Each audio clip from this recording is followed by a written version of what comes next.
Welcome to our continuing series of virtual voices focusing on the United Nations 17 Sustainable Development Goals.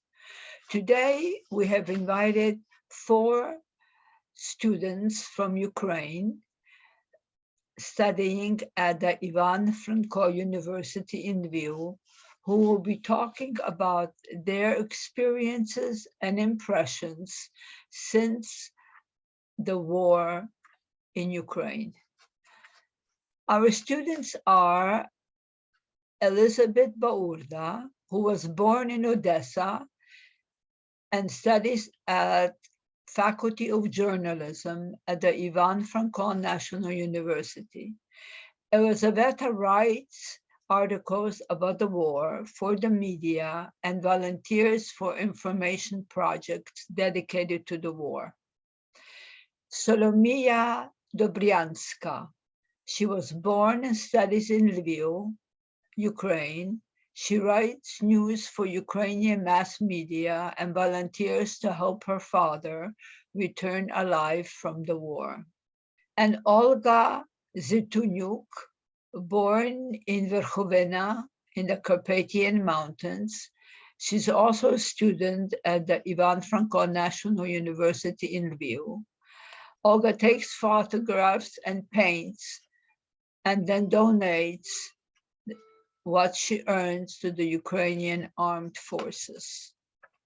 Over to you, Yelyzaveta. So, hello everyone. I'm so glad that I can share my thoughts and my beliefs with you today. So let's get started. In today's presentation, I will talk about decrease of the world's interest in war, Ukrainian bravery and values, and the real ways to help Ukraine. Despite all the challenges Ukrainians go through every day, the world is getting tired of hearing about the Russian invasion. People all around the globe have their own lives and problems. This war became so normalized in people's minds that they don't even pay attention to the consequences. And we actually get it. We are not here to judge you. We are here today to remind you about what's happening in Ukraine for 7 months in a row. Please remember, it is not just the Russian-Ukrainian conflict. It is a full-scale war in the center of modern Europe. Moreover, it is a battle for democracy and freedom, but not only for Ukraine. If we lose, will Russia just stop fighting? The answer is no. Russia constantly threatens Europe and the United States to stop arming Ukraine. The thing is, if Ukraine loses, the whole democratic world will lose too. This is not about Ukrainians and Russians only. This is about the safety of the whole civilized world. The thing is, all of us get tired of hearing about Russia's war in Ukraine. Constant news about refugees, deaths, tortures, and captivity are a lot to handle, even if you do not live in Ukraine. But why is it a big deal for us, Ukrainians? On this slide, you can see the amount of Google searches war in Ukraine. And on this slide, you can see the searches, what is happening in Ukraine. From 24 February to now, the frequency of these searches decreased. The same thing is going on with the media. Journalists write about war way less than they used to. So why is that even important? The less the world talks about this war, the less help and trust we receive. When the news disappears from your social media, Ukrainians disappear too. Our voices become so silent in a global perspective that we just left with this battle all alone. I want to remind you why this war is also yours, not only ours. Firstly, Russia's war in Ukraine is having an outsized impact on the global supply chain, impeding the flow of goods, fueling dramatic cost increases and product shortages, and creating catastrophic food shortages around the world. For example, Ukraine supplies up to 16% of the world's corn exports and more than 40% of the world's sunflower oil. What's more, Ukraine also exports things to the United States. In 2019, of the $1.3 billion in United States imports from Ukraine, the top commodity sectors were base metals, agriculture products, and machinery and mechanical appliances. However, we can't easily export food or metals anymore, which impacts the global economy and the United States especially. Secondly, Russia often threatens to use nuclear weapons in Ukraine. The catastrophe of these threats is that these are real thoughts of Russia's leaders. To be honest, Ukrainians didn't believe that Russia would use its missiles against civilians' houses, schools, and hospitals, but they did. They did. So, what is stopping Putin from using nuclear weapons? With or without a nuclear threat dimension, Russia's neighbors already have valid reasons to fear Russia's invasion. They feel that if not stopped in and by Ukraine, Putin may entertain aggression against other territories. Small countries such as Moldova and Georgia, or European countries, may fear becoming Russia's next target. The thing is, the majority of Ukrainians are getting used to living in poor conditions, so they experience different types of emotions at once. Ukrainian society is going through two last stages of grief, which are depression and acceptance. These stages are constantly changing, causing apathy and an unstable mental state. However, Ukrainians continue to believe in justice. We do everything to bring our victory closer. Here are a few examples of Ukrainian strength during Russia's invasion. Due to the war, some Ukrainian food products couldn't reach supermarket shelves because production facilities were destroyed or logistic routes were unsafe.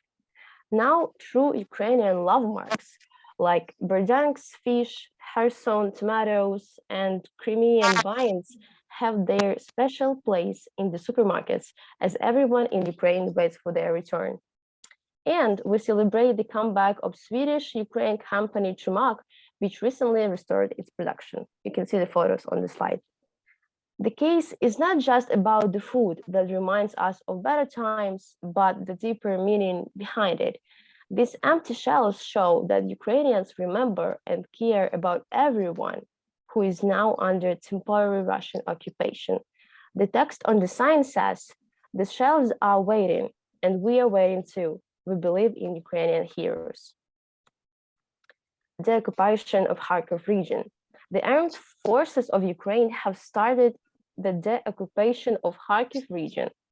Our army liberated more than 300 cities and villages with about 150,000 people. These cities and villages were temporarily occupied by Russian forces. And now civilians try to recover after Russian occupation, but coming back to normal life is hard. Lots of things need to be done. People have lived without water, gas, electricity, and phone connection mostly for 7 months. These photos are especially heartwarming when you know the context. And this is Igor Klimenko, the best student in the world according to the Global Student Prize. Kyiv Polytechnic Institute student received the Golden Prize and $100,000 to develop his invention, quadcopter mine detector, a demining robot. Igor has dreamed of creating such robots since 2014, the beginning of Russia's aggression against Ukraine. He made the prototype in the last 2 years and presented it at numerous exhibitions. Young innovator is now working with investors and organizations to implement the idea and help reduce the numbers of victims of explosive devices. 92-year-old Praskovia lived through World War II in her childhood and now lives under constant Russian shelling in the east of Ukraine. She worries about her grandson, who is defending Ukraine on the front line. Praskovia has a garden next to her house, and she wouldn't let volunteers and soldiers go without her apples. So, how can you really help Ukraine? These powerful and heartwarming stories of Ukrainian bravery inspire people all over the world. But are you ready to help us win this war? Probably the majority of the audience here helped Ukraine in some way. Thank you so much for that. We truly appreciate it. It is very, very important for our and your future also. I want to share you alternative ways to help Ukraine win this brutal battle.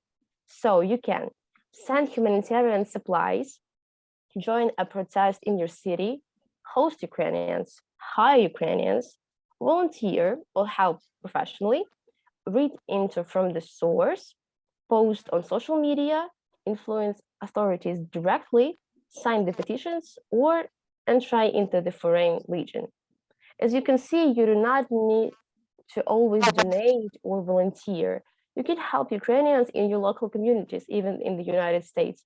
Also, you can help just by telling your family and friends truthful facts about Russia's war in Ukraine. You can check the detailed guides on each way of helping on the web page that's on the slide, supportukrainenow.org. So finally, Ukraine will continue fighting for freedom, and I believe we have enough motivation and faith to do this. However, we still need your help. Please do not let the world forget us, and please do not let the world silence our voice. If Ukraine loses, the whole democratic world will lose too. But if Ukraine wins, the whole democratic world will win too.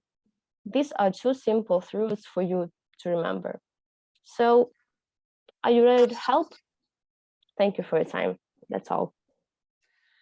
Thank you very much for a wonderful presentation, Yelyzaveta. I really appreciate all the charts and all the work that you put in the presentation. And you can be quite sure that I'll do everything I can to disseminate it everywhere.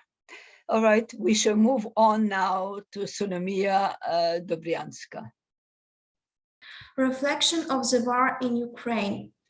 First slide. I felt all the horror of war in my childhood. When I was 9 years old, my father was mobilized. Because of the war, I had to grow up quickly. More than 8 years have passed, but I remember absolutely everything, and I'm sure that I will not forget those events for the rest of my life. My family began to live from call to call. If the father didn't call for a long time, then everyone sat glued to the TV and listened attentively to the news. Grandfather always held in his hand an old map on which the Luhansk region was depicted and marked the settlements. When he learned that there were explosions or something else happening near my father's location, we were getting very scared. My mother was crying, hugging my younger sister. My grandmother was constantly crying, and I wanted to burn that card and just feel my father's arms. When he finally called, we breathed a sigh of relief, and so it was repeated for a very long time. I lived in constant fear that I would never see my dad again, that he would never hug me. In August 2014, I turned 10 years old. Such a beautiful day. However, it was from this day that I hated my birthday. Do you know why? One of the days when I blew out the candles of the cake, I made only one wish. I wanted my dad come home for one day and spend time with me. I wanted him to walk with me in the garden so that my mother would stop crying for at least one day, so that my grandparents would stop having heartache, and my little sister would be able to play with her father at least a little. I looked hopefully at the door and hoped that my wish would come true, but it didn't. Instead of my father, volunteers came to our house and brought me many gifts. Among them was an expensive doll that many girls my age dreamed of, but I didn't need it. I just wanted to see my dad and nothing else.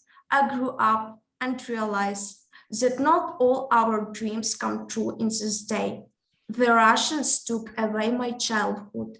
Because of them, I lived in fear a year. They made me grow up so fast. Father returned alive and healthy. However, I have not forgotten anything. I still have nightmares about the war. When in conversation, I hear the names of settlements in the Luhansk region where he was and I get goosebumps. I hope that I would never have to experience something like this again, but on February 24, my horrors become a reality again. I knew that the summons has come. Father was at work in Germany at that time. He's a driver. Dad returned to Ukraine a few days later and immediately went to the military commissariat. I no longer cried like I did 8 years ago. I was proud of him. The day I put a piece of paper with a poem I had written in the pocket on his uniform. In it, I promised him that I would meet him after the victory with flowers. He gave me a big hug goodbye. He left again. Mother cried again. Grandmother cried again. Grandfather listened to the news again, holding a map in his hand. When Dad called, he never talked about himself. He asked how we were doing. I rarely talked to him, but every time he told me the same phrase, "Daughter, everything will be fine." I knew that everything would be as my father said because he always tells the truth. He always keeps his promises. My father is a very strong and brave man, and I'm his daughter who is very much like him. I made a promise to myself that I would not cry, that I would be as strong as he is.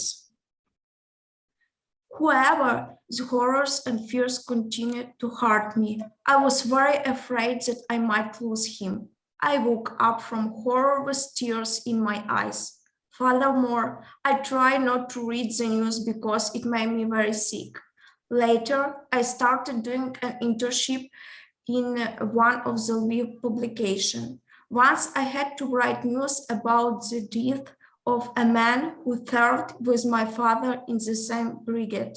I can put into words how I feel that day. It is very painful and difficult for me. Every day the death become more and more. When I read the news, I wanted only one thing, not to see my dad's photo there. My 18th birthday was coming up. I felt deja vu. This time I knew I wasn't going to make a wish for my dad to come for a day because it wasn't possible. I just wanted him to stay alive. However, in July, Dad called Mom and said he was coming home. She didn't understand anything, and then he told us that he was in Аліна, я тільки що послала. My heart broke into pieces. The day I broke my own promise and cried, I understood that I could lose him. The father was placed in the Ivano-Frankivsk hospital. My family and I immediately went there. He was so close that day, but I couldn't hug him because he was in intensive care and then he was operated on. Fortunately, he remained alive.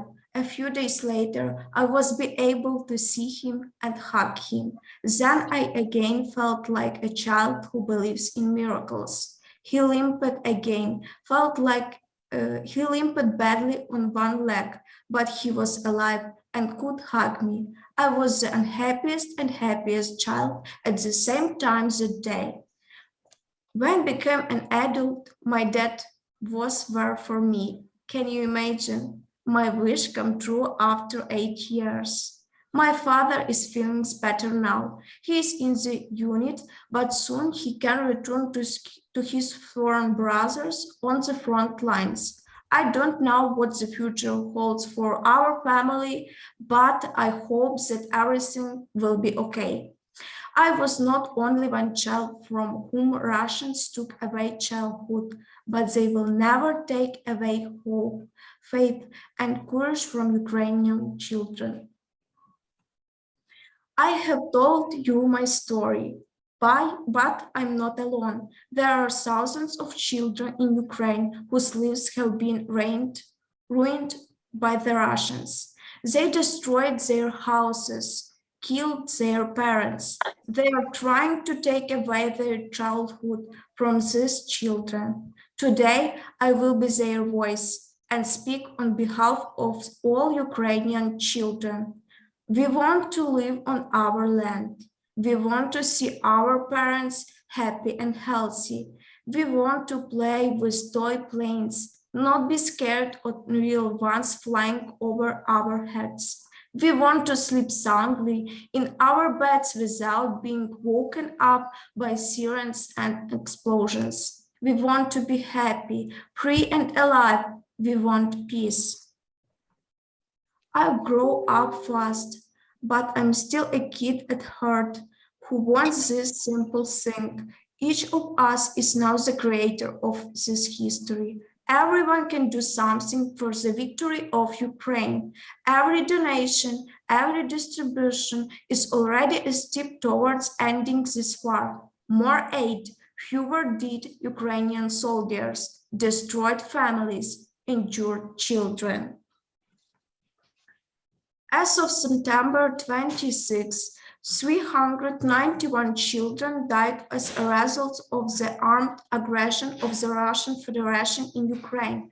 More than 1,164 children were affected by the war.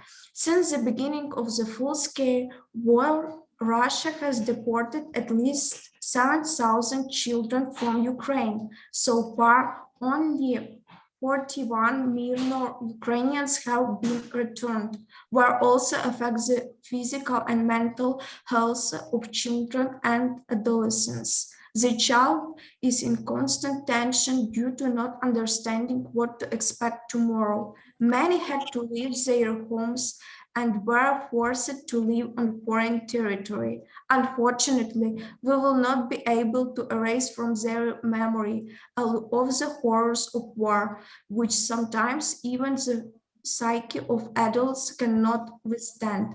This situation is frightening because we really want our children to feel safe and have a bright and happy future. On Monday, September 26, the premises of the militia of the so-called Luhansk People Republic were discovered in the village of Liptsi, Kharkiv district, where the Russian military and mercenaries of the pseudo-republic were based. People were kept in these basements and subject to brutal torture.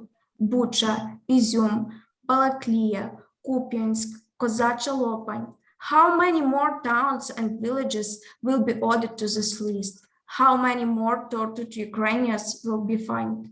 None of us know it, but we must do everything in our power to stop this war, for the victory of good over evil, light over darkness, truth over lies. Ukrainians have always fought for their own independence and will continue to do until victory. I sincerely believe that soon there will be peace in Ukraine and everything will be fine. I dream that every family will wait for their defender, and I hope that I will meet my father with flowers after the victory. Glory to Ukraine. Thank you. Thank you very much, Solomiia. That was a very, very emotional and factual presentation. We will move on to Olga Zitynyuk. Hello to everyone. Today I want to tell you about my vision on the war in Ukraine and how it's been affected on students like me. And next slide, please. On the slide, you can see a short information about me. And so I'm Olga Zitynyuk, I'm 19 years old. Also, I'm student of the Ivan Franko National University. So next slide. The war is scary. This fear filled us up and forced us to move forward. During the war, we realized that every one of us is a part of government and every one of us can influence concrete things. Because of it, the volunteer movement spread in Ukraine, where students take a special part. The volunteer movement in Ukraine started as early as 2014, but it became widespread after February 24. This phenomenon shows the unity of the Ukrainian people because we managed to join forces and work together. As an example, we can take the Povernish Живим Fund, which has already collected more than 4 million hryvnias to help the army. The fund has been operating since 2014 and now purchases equipment that helps save the lives of the military, in particular thermal imaging optics, quadcopters, cars, protection and intelligence systems. Another vivid example of our volunteerism is a collection for the 3 Bayraktars. This action was held by volunteer and public figure Sergei Pritula in honor of his birthday. The action was called People's Bayraktar, and Ukrainians managed to collect funds in 3 days, although it was planned for a week. So let's talk about what is volunteering for me. At the start of the full-scale invasion, I was analyzing where I can be useful for the country, and I realized that my previous experience can help in this occurrence. Before the 24th of February, I was doing photography, especially practicing the portrait genre. So I decided to take the charitable photo shoots and donate money to the forced army. Also, I thought that it may be a good way to rest from the negative thoughts and take time for yourselves. I was surprised when I saw that it is working. Ukrainians really want to take part in such events and support the army in this way. Besides that, in May of 22, I started a campaign where I was drawing pictures with oil paint. This initiative came to me suddenly when I was flipping through the feed on social media and came across a girl who was talking about her experience in this project. During that project, I raised nearly 4,000 hryvnias and sent all proceeds to the charity. Through the war, we had to grow up and go aside from our childhood dreams, which were so light and carefree. It is so painful to see how the war destroyed our cities, infrastructure, and environment. But the most difficult thing is to see how the deaths of peers.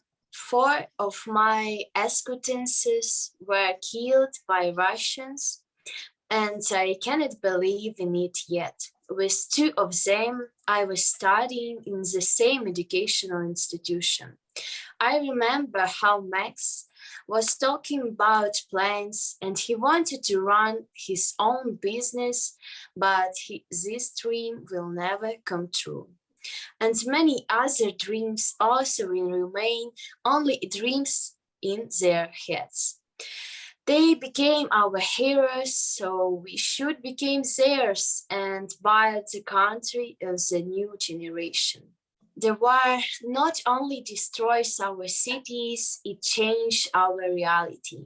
Now the responsibility for the future is on our shoulders, and we really don't know when it will end, but we know that we'll stand and fight in the name of those who died in this war. So thank you for your attention. Thank you very, very much, Olga. Your photos are exquisite, and I hope that you'll be able to show more of them. We will now go back to Susie, who will ask the questions that we have received. Thank you, everyone, for the insightful presentations. Our first questions from the audience are for Elizabeth. So, how did the war change and impact your life? Okay, so I think the impact of war is really helped us to think about little things more. For example, when war started, I just started to appreciate these little things more. For example, just going out with friends or listening to music. And I started to really enjoy and love life, because in every moment I can lose it. So I believe the impact the war had on me is that I started really live and not just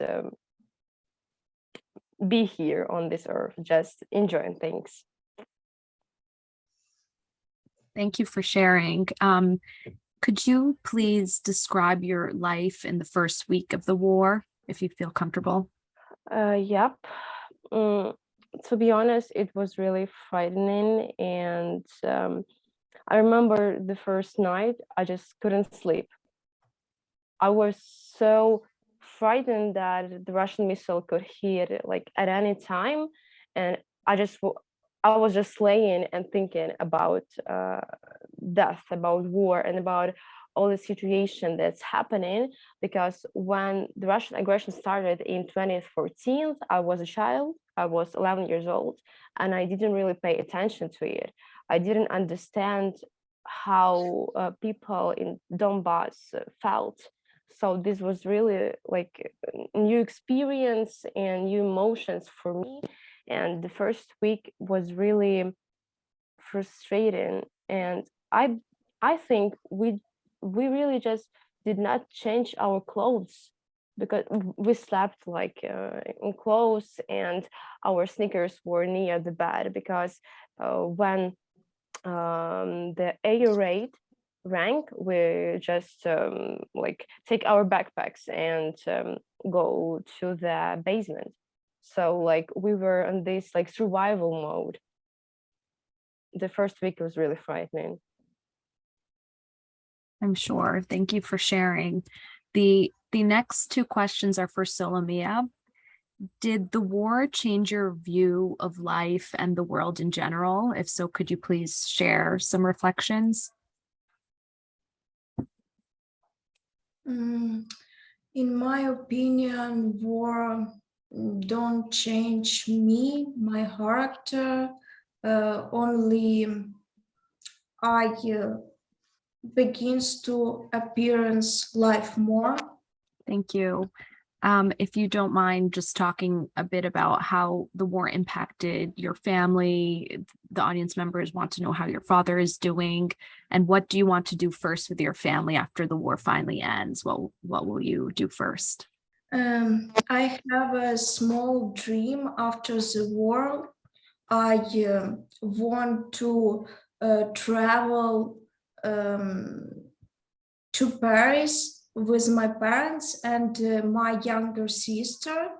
My parents have been married for 20 years, and in September they had their anniversary. They had thought about the trip to Paris before. This is a small dream of my family, but the war started and they couldn't go. I hope that after the victory of Ukraine in this war, we will go to France as a whole family. And about my father, the war didn't change my father's, because in October last year, I interviewed him and asked him this question. He answered me that it is impossible to change a person's character. A person only begins to appearance life more, and he only changed extensionally, that has lost a lot of weight. Whoever he is a calm and kind person as he was 9 years ago. Thank you so much for sharing, and all the best. Do you think information about the war in Ukraine is sufficiently spreading around the world? I believe the information about the war in Ukraine for the last a few months, like I said in my presentation, the world's interest in our war decreased. So there is a lot less information that we used to read in February or in March. And I think there is also a lot of Russian propaganda. For example, for us in Ukraine, we all know about it and we just don't read it, we just don't trust it. But for Western countries, I believe there are people who read or watch Russian news or Russian TV channels. And I believe this is a huge problem, because Russian propaganda just spread myths and facts about what is happening here, and people in Europe or people in the United States just cannot understand what is truly happening and why are we suffering. That was a very, very good point, Yelyzaveta. Thank you for sharing it. You are absolutely correct. People have absolutely no idea, and Russian propaganda is very, very effective for many people. Susie, back to you. Thank you. Another question actually for Elizabeth came through, so this is perfect. Do you think it's possible for Ukraine and Russia to have peace after the war? Do you have any sort of positive outlooks in that regard? Well, I don't want to sound very radical, but I think there is no peace after this war ends, because the Russian aggression hasn't started 7 months ago or in 2014. If you look on our history, we can see that Russia just doesn't like the concept of Ukrainians existing. Russia always wanted to kill us, to kill our people in culture, to just take our beliefs and destroy them. So yeah, again, I don't want to sound radical or I'm just telling the truth. I believe if we live separately, if we separate from Russia, from their language, from their values, we can just how can I say it? We can grow up and our country will flourish while the Russia will just stay the same, I believe. Thank you for sharing your transparent thoughts. Olga, the next two questions are for you. So what is your favorite volunteer story? I think that it was like also kind part of in my presentation about the huge action, like maybe national action in Ukraine that were collected near $6,000 to the Bayraktars, and I think it's really inspired us to realize that we are a unit, and we can motivate also each other like in this way, and like by supporting each other. So I think that it's really really shows power like Ukrainians. So yes. It does. Thank you for sharing. And how would Ukraine cope without volunteers? Do you think it's possible for them to cope without the volunteers? If so, how? I think that in our like situation, it's cannot be really because for me volunteering is a really huge part of the whole war, and it supports maybe in such area most that any other actions. So yeah, it's for me it's cannot be, it's really huge power. Thank you, and completely agree. So the next few questions are for all of our speakers. So feel free to chime in if you have a response to these.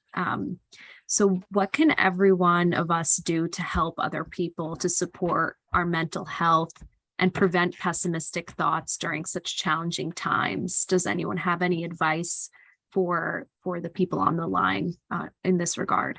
I can just share what works for me. I believe like doing the small tasks that like doing the small tasks help you feel like you are in control, and this feeling like being in control really doesn't make any sense when the war is happening, yeah, because you can't control it. So doing the small things like going to sleep early, or like making a breakfast, studying, like this is a huge part of, for example, my stable mental state, really helps. Yeah, and for example, studying where the war started, we had like 1 or 2 weeks without our classes, and this was really hard for me because I just hadn't anything to do actually. And when the classes started online, I was like, gosh, yeah, I want to study and I want to feel like I can control something in my life. Yeah, so I think the small things matters. So important. Thank you so much for sharing. Do any of the other speakers have thoughts on this? Otherwise, we can move to the next question. I have a question. Do you have anybody professional that you can talk to about your dreams, about your depression, about your anxieties? Is there anybody in Lviv that provides that service? Because we are providing that service in the Kyiv region. So I'm wondering whether it's something that we can do for Lviv. Actually, I believe our university and like a lot of volunteer organizations have such people, but for example, me, I have never talked to a psychologist. However, maybe I would like to. So it will be really great if you will share like the contacts, or maybe you can email us um, these people in Kyiv if they can talk with us online, for example. Well, it happens, it is online. So Oh, yes. it is online. All right, back to you, Susie. Thank you. The next question I find interesting, which is, why do you think Ukrainians are still such friendly people, willing to support each other, even during times of war, and kind of seeing the positive side? It reminds me a lot of my families from Lebanon, and when they went through the Lebanese-Syrian war, and they're still going through lots of conflict. How are they still able to sing in the streets, like dance, find positive things, and still be some of the most hospitable and kindest people you can meet? Is there any parallel you can draw to the Ukrainian culture? Why do you think that's still the case among Ukrainians?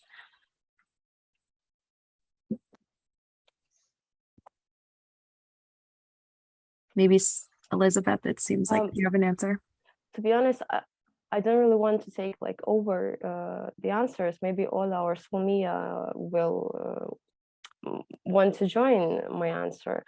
But to be honest, I think it's just in our blood, in our past, future, and in our culture, as you said. Because the only thing that we are left with when the world is literally like crushing, this feeling of happiness and this feeling of joy when you walk in the center, for example, in Lviv, and you hear like songs, street musicians, or maybe just like dancing or like laughing with my friends in dorm room. I think a lot of Ukrainians, for example, me or people who live like in not such dangerous areas, sometimes just forget that we live in war conditions. And on the one hand, it is a real huge problem because war is like war becomes normalized. But on the other hand, it helps us just live our life, and it helps us to save our mental state and to keep it as positive as we can. Mm-hmm. That makes a lot of sense. Olga, Solomiia, anything to add there? Yeah, I can also answer. So I think that it's like we must do the things that are usual for us, and we must also support an economy of our country. We should work in Lviv and in other safe place, because soldiers on the east are fighting for it, fighting for life, and they're in many interviews they say about it that you should to leave, you should to move, and don't forget about that. That war is only about depression, only about like scary, because yes, it's a huge part, but we really need to work, and by it donate money for the first army. Thank you. Thank you. Solomiia, anything to add? I have nothing to add. In my opinion, girls say anything. Great, thank you. On the next question, what is the main advantage of Ukraine in this war? What do you think is the main strength that is taking Ukraine throughout the war and increases its odds of winning? Maybe Our people, like our collectiveness, if I can say, if you understand me right, because like even the case with this case with Bayraktars, yeah, we just fundraised a few $millions, like, and then we just the Turkey gave us this 3 Bayraktars for free, and we just bought I don't really know how to say it, like a satellite. Yeah, can you imagine, like, all Ukrainians came together, donate like $1, 50 cents, $2, $10, and we just fundraised a whole satellite.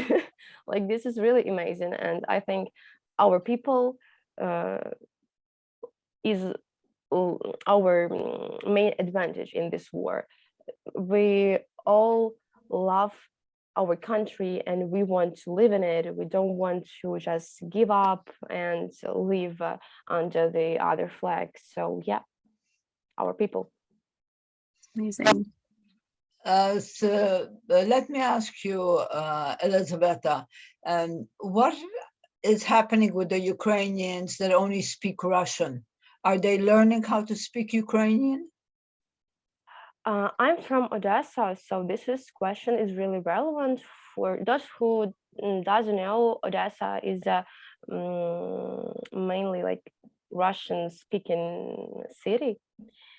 So I believe, like, even those Ukrainians who speak Russian in their daily life, they all know Ukrainian, they all understand it. But the thing is, not everyone wants to speak Ukrainian, or not everyone can speak Ukrainian. For some people, it's just inconvenient, but now a lot of people, especially the young people, start to talk in Ukrainian, because it is really important for us to just throw out all the Russian things in our country, even the language. So yeah, majority of people who speak Russian in their daily life now is trying to speak Ukrainian. Is it also now in Lviv? Because when Ukrainian language was declared to be the official language in 1992, and I go to Ukraine every year, everybody started speaking Ukrainian. But then a couple of years ago, when I was in Lviv, I heard an awful lot of Russian. So what's happening in Lviv, for example? So with this like huge flow of refugees, if I can say, I hear a lot of Russian actually in Lviv. But for those who doesn't know, Lviv is like completely Ukrainian speaking city, and hearing Russian here is really like, you just don't believe that people can talk in Russian in Lviv. So I think a lot of refugees, for example, from Odessa, Kharkiv, or other cities, just start to talk Ukrainian in Lviv, because all of the people, and for example, in shops, in cafes, they just talk Ukrainian, and it is really inconvenient when you talk Russian and hear Ukrainian. These two languages quite similar, and you can just mix it up in your head. So I think majority of refugees from other cities of Ukraine who are now in Lviv started to talk Ukrainian, and this is really great. Well, yes, that definitely I think is very important. The language of a country is the soul of the country.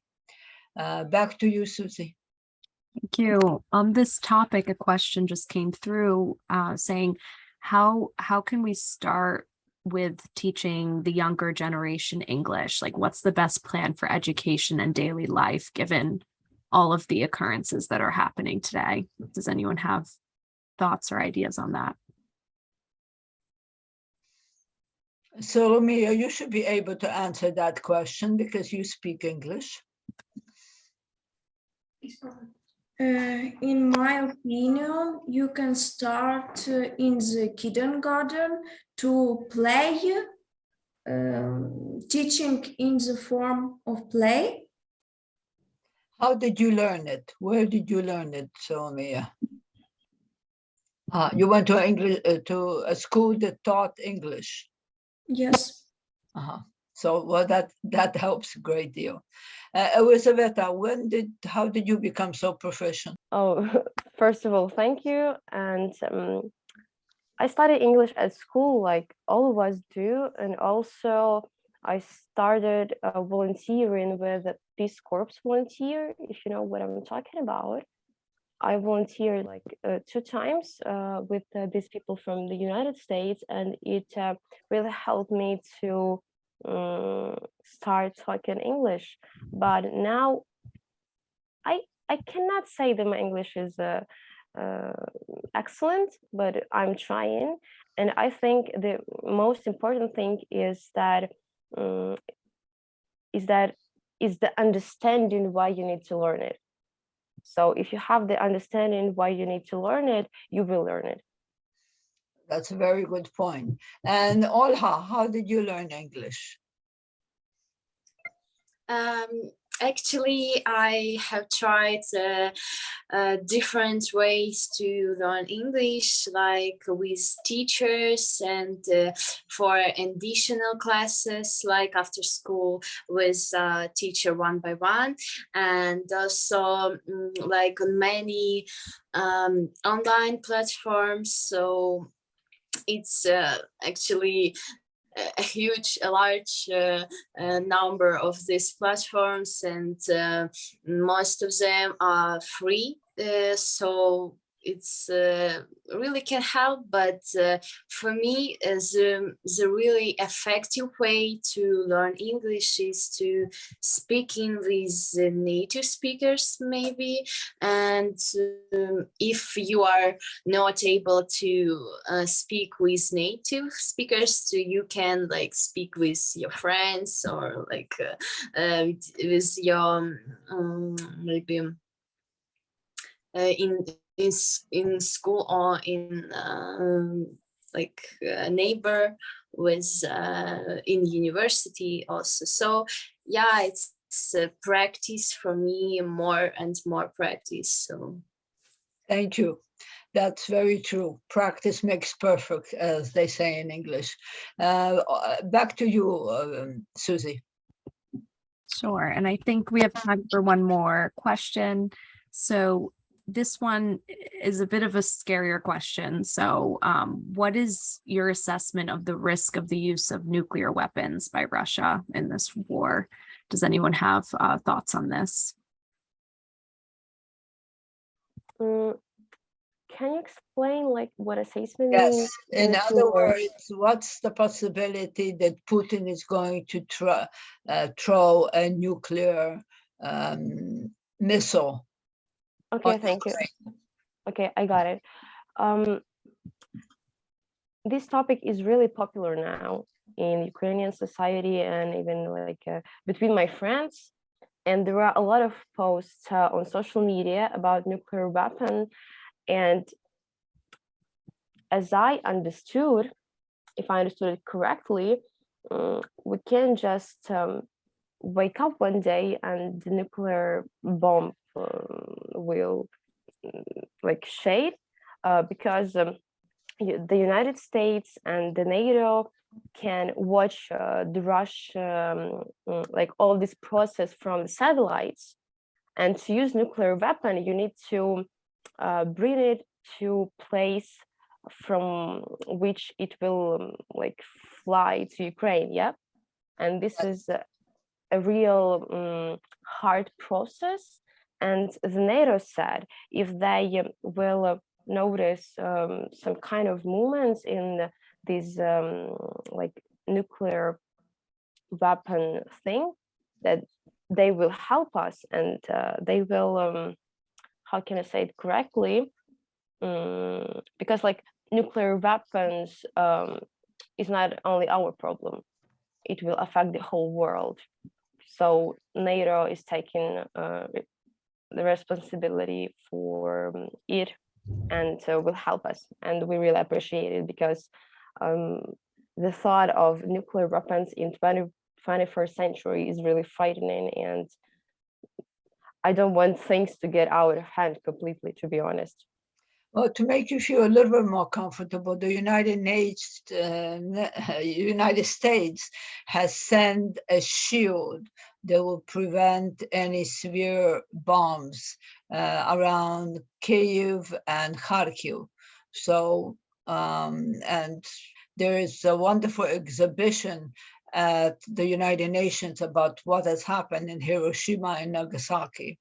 And if you want to, I will send you the slides from it if you're interested. Just let me know. But you have been just terrific. Thank you very, very much for agreeing to have your presentations. And Susie, thank you very much for hosting.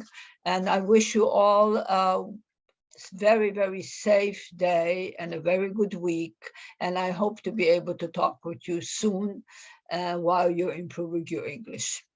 Have a good week. Bye-bye.